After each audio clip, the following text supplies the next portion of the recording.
Láminas están en inglés, voy a hablar en español, espero que esto sea apropiado.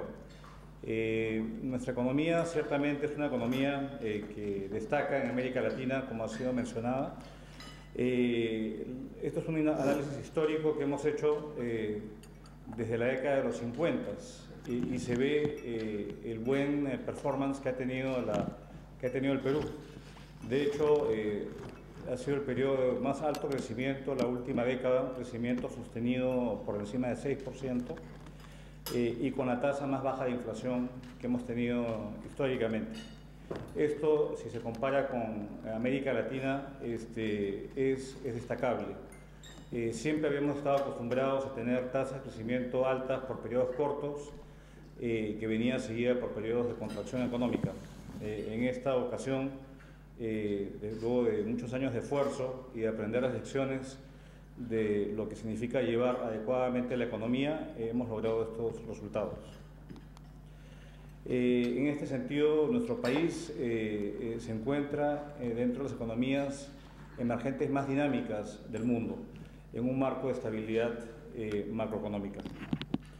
En este mundo de inestabilidad en los mercados, de volatilidad, estando muy conscientes de lo que pasa en Europa, lo que pasa en Estados Unidos, afortunadamente tenemos márgenes de acción bastante importantes.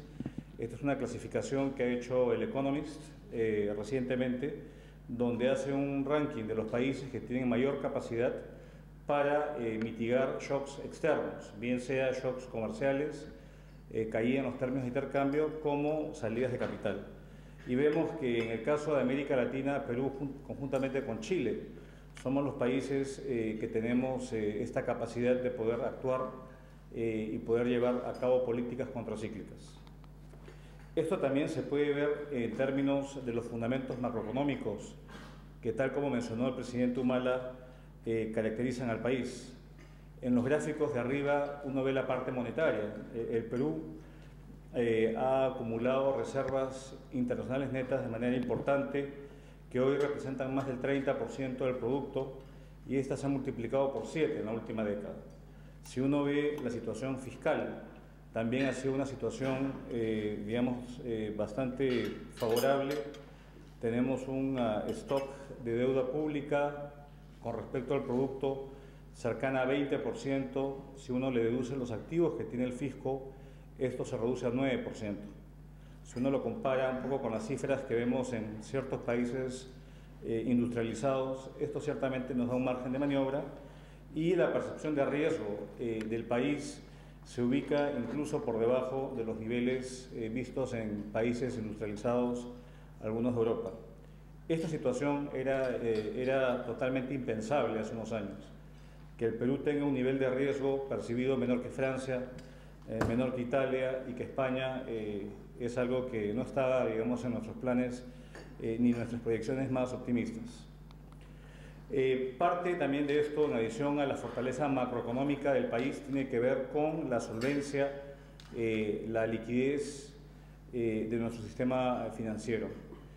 Tuvimos nosotros una crisis muy importante ya hace más de una década, cuando fue la crisis rusa, el año 98, y hubo una quiebra de bancos por problemas de liquidez que se convirtieron en insolvencia.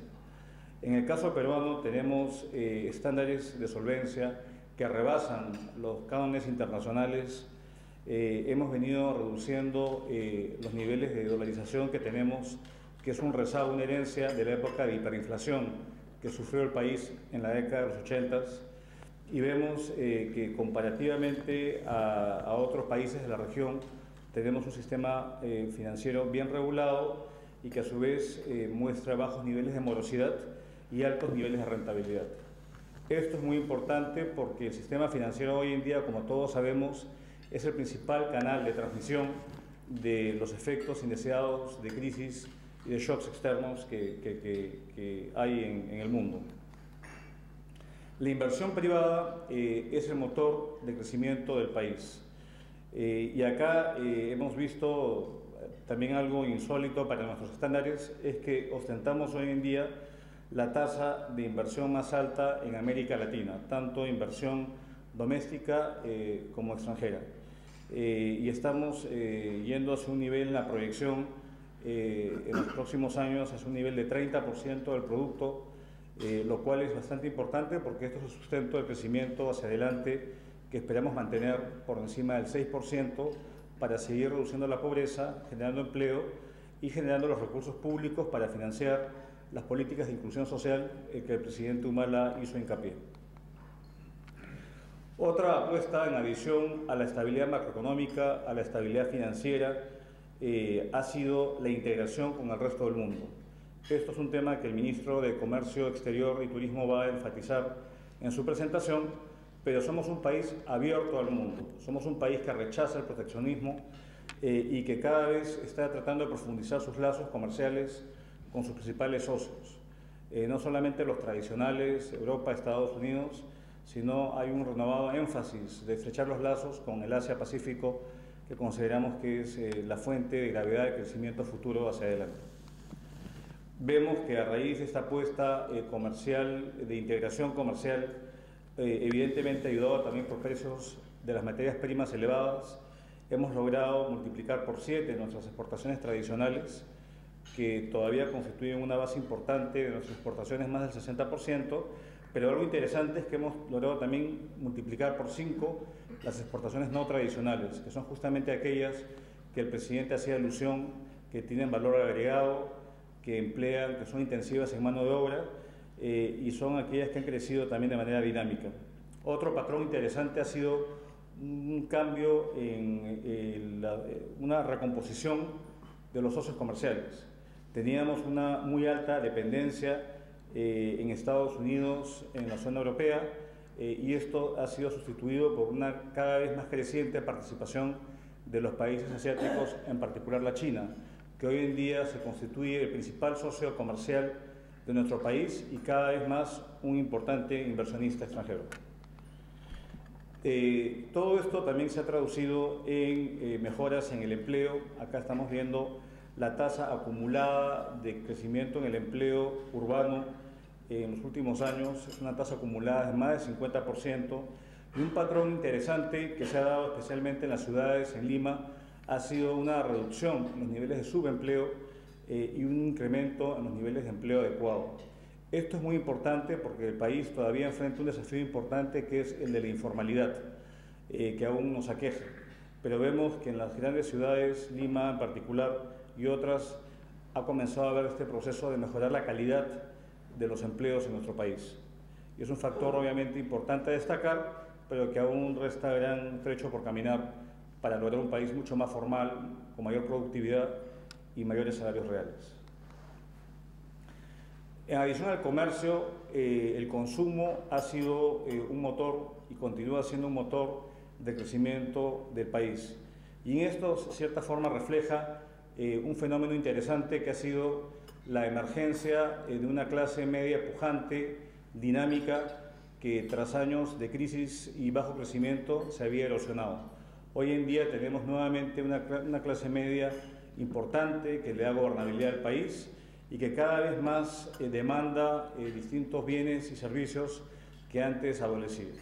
Vemos como información anecdótica la demanda por distintos bienes durables, y esto es importante destacarlo porque es parte del proceso de movilidad social que se está viendo en el país, en particular en las zonas urbanas. Lo mismo no se puede decir de las zonas rurales. Todavía persisten grandes asimetrías entre lo que es la realidad urbana del país con lo que es la realidad rural, donde está hoy en día el foco del trabajo del gobierno de poder tener un país mucho más simétrico, mucho más armónico y de menos brechas. La pobreza se ha reducido de manera importante. Tan solo hace 6 años teníamos niveles de pobreza muy por encima del promedio de América Latina, casi 56%. Y luego de años de crecimiento, esta pobreza se ha reducido por debajo del 30%. Nuestro objetivo hacia el cierre del gobierno es continuar reduciendo los niveles de pobreza monetaria hacia el 15% y erradicar la pobreza extrema, que nuestro país aún tiene un nivel importante. Y de hecho somos el país que en la última década ha logrado la mayor reducción de pobreza monetaria en América Latina, producto del crecimiento económico que hemos registrado en los últimos años. Yo creo que esto es algo notable, pero que aún no quita que queden retos importantes por abordar, en particular el tema de la desigualdad, como fue mencionado anteriormente, y tener menos asimetrías, especialmente territoriales, y estas brechas urbano-rurales que aún persisten. Así como se ha reducido la pobreza de manera importante, la pobreza rural más que duplica la pobreza urbana. Entonces, ahí tenemos un desafío importante como país hacia adelante. Estamos abocados a continuar una serie de reformas importantes justamente para sostener el crecimiento y que este crecimiento llegue a todos.